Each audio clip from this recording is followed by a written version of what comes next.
Hello বন্ধুরা, welcome to only sports ভূত। এই ভিডিওতে আবারও আইএসএল নিয়ে কথা বলবো। তো আইএসএল 26শে ডিসেম্বর সন্ধ্যে 7:30 থেকে পাঞ্জাবের ঘরের মাঠে পাঞ্জাব এফসি ভার্সেস মোহনবাগানের মধ্যে যে ম্যাচটা হতে চলেছে, তো সেই ম্যাচটার ব্যাপারে কিছুটা আলোচনা করবো। তো সেই ম্যাচে দুই দলের কিরকম লাইন আপস হতে পারে, দুই দলের শক্তি দুর্বলতা এবং দুই দলের বর্তমান পরিস্থিতি, তো সেই সব বিষয়গুলো নিয়ে একটু আলোচনা করবো। তো ভিডিওটি সবাই শেষ পর্যন্ত দেখতে থাকো। আর চ্যানেলে নতুন হয়ে থাকলে চ্যানেলটি সাবস্ক্রাইব করে পাশে থাকা বেল আইকনটি অন করে পাশে থেকো। তো 26শে ডিসেম্বর সন্ধ্যে 7:30 থেকে পাঞ্জাব এফসির ঘরের মাঠে পাঞ্জাব এফসি ভার্সেস মোহনবাগান মুখোমুখি হতে চলেছে। তো পাঞ্জাব এফসি লাস্ট দুটো ম্যাচ হেরে আসছে। ফার্স্ট ম্যাচ জামশেদপুরের কাছে হেরেছিল তারা, তারপরে ম্যাচটা ইস্ট বেঙ্গলের কাছে হেরেছিল। তো পাঞ্জাব এফসি লাস্ট দুটো ম্যাচ হেরে আসছে। আর উল্টো দিকে মোহনবাগান তারাও একটা ম্যাচ হেরে আসছে, লাস্ট ম্যাচটা হেরে আসছে। তো মোহনবাগানও লাস্ট ম্যাচটা এফসি গোয়ার সাথে হেরে আসছে।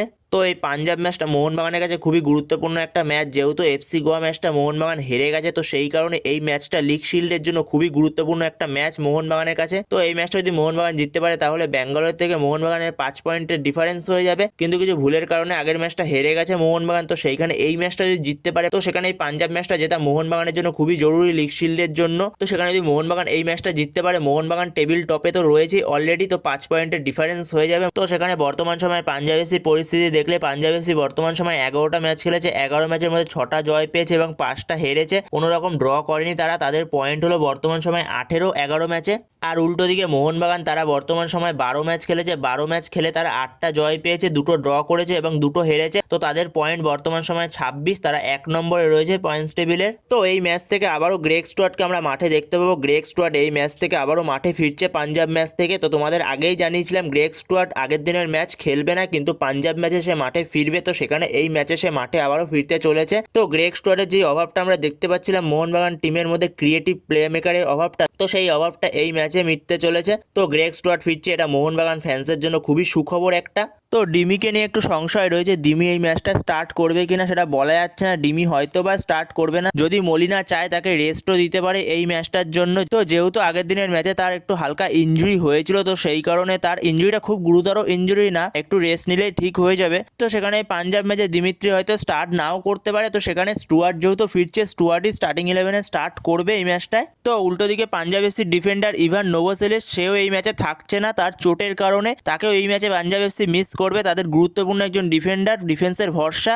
তো তাকে এই ম্যাচে মিস করতে চলেছে পাঞ্জাব এফসি। তো সেখানে পাঞ্জাব এফসি বর্তমান সময়ে গোল করেছে 11 ম্যাচে, 19টা গোল খেয়েছে 15টা 11 ম্যাচে। তো সেখানে পাঞ্জাব এফসির ডিফেন্স যথেষ্ট ভালো ডিফেন্স রয়েছে পাঞ্জাব এফসি। তো এই ম্যাচটা একটা তুল্যমূল্য লড়াই হবে দুটো টিমের মধ্যেই। দুটো টিমের ডিফেন্সই দুর্দান্ত, পাঞ্জাব এফসির ডিফেন্সও খুব সুন্দর ডিফেন্স করছে। তো পাঞ্জাব এফসি এই সিজনে দুরন্ত ফুটবল খেলছে, তার সঙ্গে পাঞ্জাব এফসির ডিফেন্সটা ভালো রয়েছে। যেখানে 11 ম্যাচে 15টা গোল খেয়েছে, তো সেখানে পাঞ্জাব এফসির ডিফেন্সটা মোটামুটি ঠিকঠাকই রয়েছে। তো সেখানে পাঞ্জাব এফসি গোল করেছে 19টা, অ্যাটাকও মোটামুটি পাঞ্জাব এফসির ভালো রয়েছে। যেখানে পাঞ্জাব এফসির অ্যাটাকে লুকা ম্যাথসেনের মতো প্লেয়ার রয়েছে, এজেকুইল ভিদালের মতো প্লেয়ার রয়েছে, যথেষ্ট অ্যাটাকও ভালো। তো পাঞ্জাব এফসির অ্যাটাক ও ডিফেন্স দুদিকেই পাঞ্জাব এফসি শক্তিশালী রয়েছে। তো সেখানে এই ম্যাচটা একটা ভালো ম্যাচ হবে। তো মোহনবাগানের জন্য এই ম্যাচটা জেতা খুবই গুরুত্বপূর্ণ, যেহেতু মোহনবাগান যদি এই ম্যাচটা জিততে পারে অনেকটাই এগিয়ে যেতে পারবে। তো ব্যাঙ্গালোর থেকে 5 পয়েন্টের ডিফারেন্স হয়ে যাবে মোহনবাগানের। তো সেখানে মোহনবাগানের জন্য এই ম্যাচটা অনেকটাই গুরুত্বপূর্ণ ম্যাচ। তো এই ম্যাচে পাঞ্জাব এফসিরও ইভান নোভোসেলিস না থাকা একটু পাঞ্জাব এফসি ডিফেন্স দুর্বল হবে। তো আগের দিনে ইস্ট বেঙ্গলের বিরুদ্ধে দেখা গেছে, যেখানে ইভান নোভোসেলিস যতক্ষণ ছিল পাঞ্জাব এফসির ডিফেন্সটা খুবই সুন্দর লাগছিল। যখনই ইভান নোভোসেলিস চোট পেল তারপরে পাঞ্জাব এফসি 4টে গোল হজম করলো। তো সেখানে পাঞ্জাব এফসির ডিফেন্সটা ইভান নোভোসেলিসের প্রতি ভরসা করে থাকে। তো উল্টো দিকে মোহনবাগান তারা 12 ম্যাচে 23টা গোল করেছে এবং 12টা গোল খেয়েছে 12 ম্যাচে।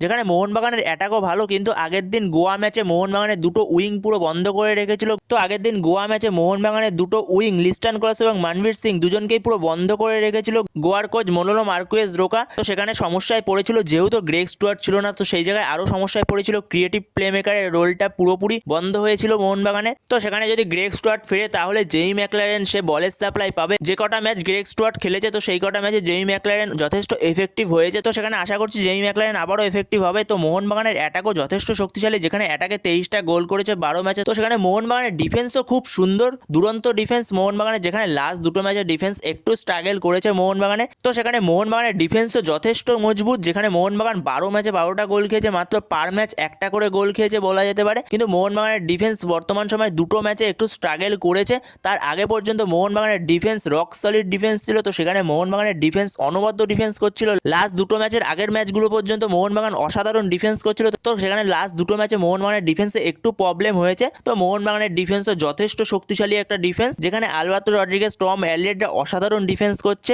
তো হোপফুলি এই ম্যাচেও আবারও খুব সুন্দর ডিফেন্স করবে মোহনবাগান। তো সেখানে আবারও ডিফেন্স ক্লিন শিট নিয়ে ফিরবে এই ম্যাচটা আশা করছি। তো সেখানে পাঞ্জাব এফসি মোহনবাগানের বিরুদ্ধে 4-3-3 ফরমেশনে যেতে পারে, যেখানে গোলে স্টার্ট করবে রবি কুমার, চারজন ডিফেন্সের মধ্যে লেফট ব্যাকে স্টার্ট করবে অভিষেক সিং, রাইট ব্যাকে লিওন আগাস্টিন, আর দুজন সেন্টার ব্যাক। যেহেতু এই ম্যাচে ইভান নোভোসিলিস নেই, তো সেই জায়গায় এই ম্যাচে ফিলিপ মার্জালজাক স্টার্ট করতে পারে, আর ফিলিপ মার্জালজাকের পাশে সুরেশ মিতেই। আর মিডফিল্ডে দুজন সেন্টার মিডফিল্ডার, একজন নিখিল প্রভু আর একজন রিকি।